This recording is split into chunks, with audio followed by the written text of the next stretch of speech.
Alright, welcome back. This problem we were working on in the last video, it's a long one. It takes a long time, so I couldn't even finish it in 15 minutes. I almost did, but let's just finish it up real quick and we'll have time left over, so I'll go over one more example, but instead of complex roots, we'll do like repeated roots or something. But anyways, so what I was saying is we have C2 over C1. We find the tan inverse of that for phi. And we ended up getting 0.2013 radians. But if you look at C1 and C2, they're both negative.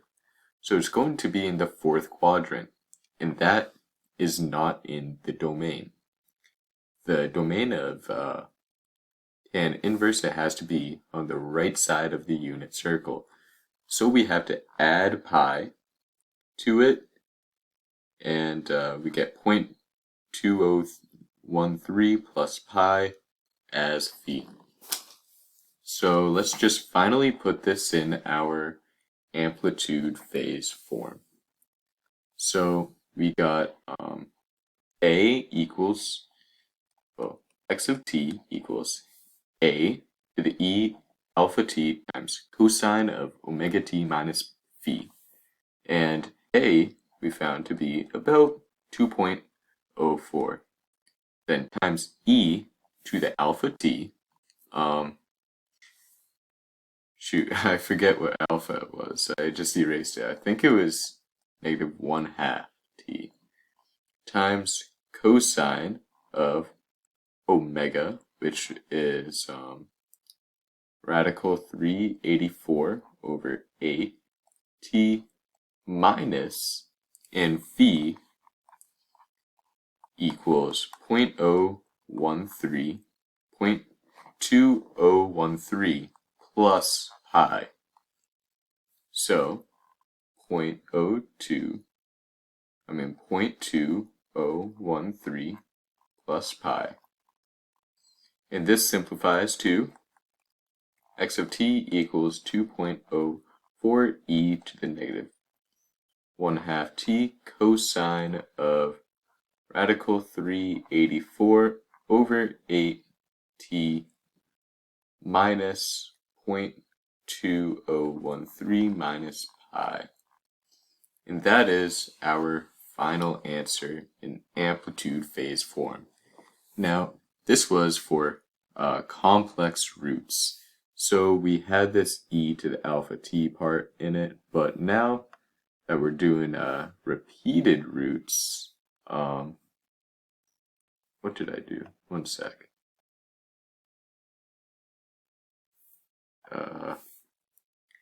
So I just learned that this screen recording software I have actually has like drawing built in. So I don't know, maybe I'll use that later, but we're getting off topic. So we're going to do a repeated roots example. And that just means we have our regular a cosine omega t minus phi.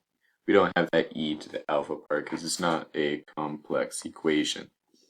But I was looking in my notebook and realized that my teacher never went over this. So maybe it's just not common, maybe it's not really on exams, or she just got lazy. But I was taking a shit and I just wrote one together, did it out, made sure like it worked out nicely, and well, let's get right into it. So our equation is going to be x double prime plus x prime plus just regular x equals 0.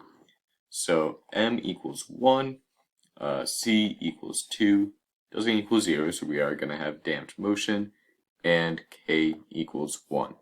And then our initial conditions is x of 1 equals 0, and x prime of 1 equals 1.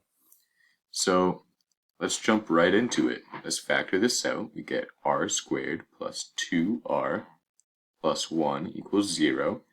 And we factor this out. We get r squared plus r plus 1 r times r plus 1 times r plus 1.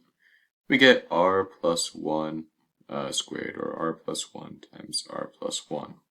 So our roots, root 1 equals -1, root 2 equals -1. And if r1 equals r2, we have repeated roots. And when we have repeated roots, we have x of t equals c1e to the rt plus c2r e to the rt. So let's get right into it. So r equals -1, so let's just write that out. X of t equals c1 e to the negative t plus c2 negative c2 e to the negative t. Wait, no, this is t. This isn't r. My apologies. So c2 times t. My writing is off. But anyways, let's jump right into it. So we have our first initial condition, but we also have our second initial condition, but it's prime. We need two initial conditions to find two constants, so we will be able to do this, but we need to find the derivative first. So let's do that. I'm going to work a little faster, just so I don't run out of time. I want to keep this in two videos. So c1e to the negative t times -1 derivative of that. Plus, we're going to have a power rule here, c2t e to the negative t. We have two functions of t, so we do the power rule. So derivative of the first, c2 times t is just c2 e to the negative t plus c2t, just keep it as is, times the second and, well, the derivative of the second. And we have a little bit of chain rule right there. So this simplifies to x prime of t equals negative c1 over e to the t plus c2 over e to the t plus c2 t times negative e to the t. We have e to the negative t, which is just e to the t in the denominator. So let's use our initial conditions, where follow me right here. We have x of 0 equals x of 1 equals 0. We're not focused on that anymore. So we have 0 equals c1 e to the negative 1 plus c2 times 1 times e to the negative 1 times 1, just negative 1. So we get 0 equals c1 over e plus c2 over e,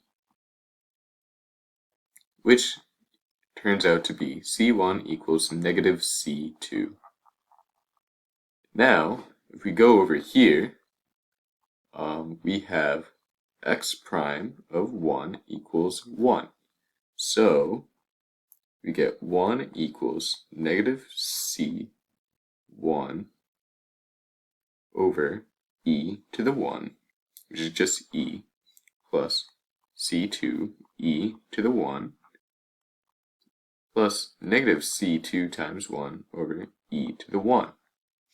So we have e in the denominator, so we can just multiply everything by e. So multiply this all by e, and that cancels out, that cancels out, that cancels out. So we get e equals negative C1 plus C2 minus C2. That cancels out. We get C1 equals negative E. And if C1 equals negative E, then C2 must equal E.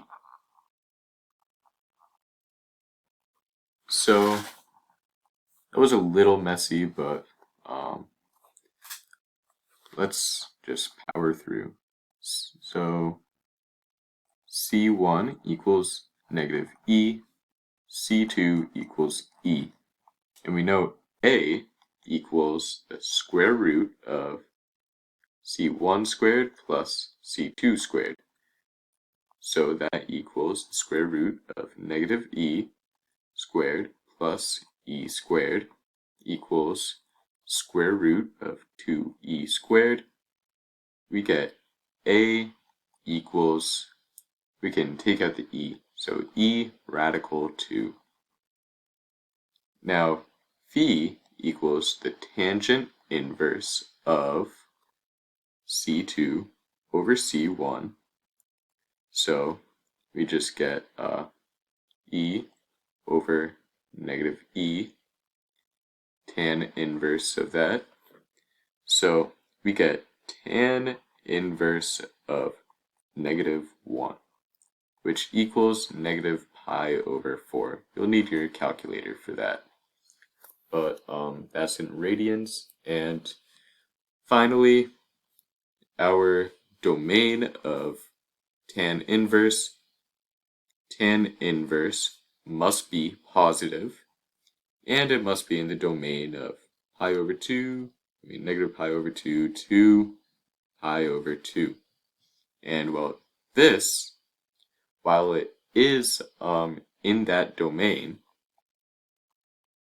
like pi over 4 is like right here, but it's not negative. It's not positive. So we're going to have to add 2 pi. So it stays where it is. It's still in the domain, but it's positive. If we just added pi, it would be here, and that's no bueno. So we have to add 2 pi. And this, like, adding pi or adding nothing or adding 2 pi to phi is probably, like, the hardest part about this unit. It's just, like, I don't know. I always struggled with that. I didn't learn it until I was actually, like, taking the final exam, and then it clicked. But, let's put this into amplitude phase form.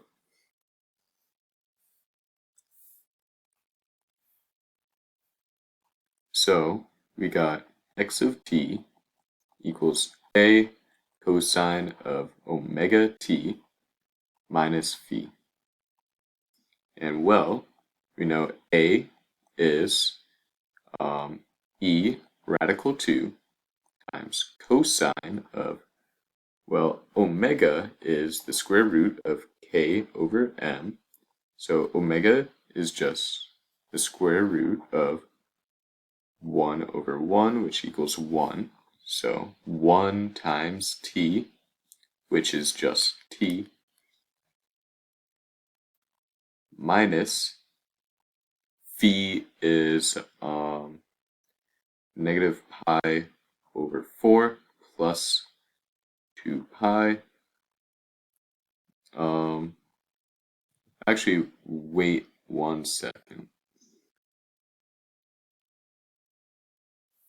Actually, I think I made a mistake. So C1 is negative, C2 is positive, so it's actually going to be here, quadrant 2. So we actually just add 1 pi, because it's not in the domain, it's not positive. Yeah, okay, so C2 is greater than 0, C1 is less than 0, therefore quadrant 2. Therefore, add pi. Sorry about that. So we get x of t, well, we just get this. It's all simplified.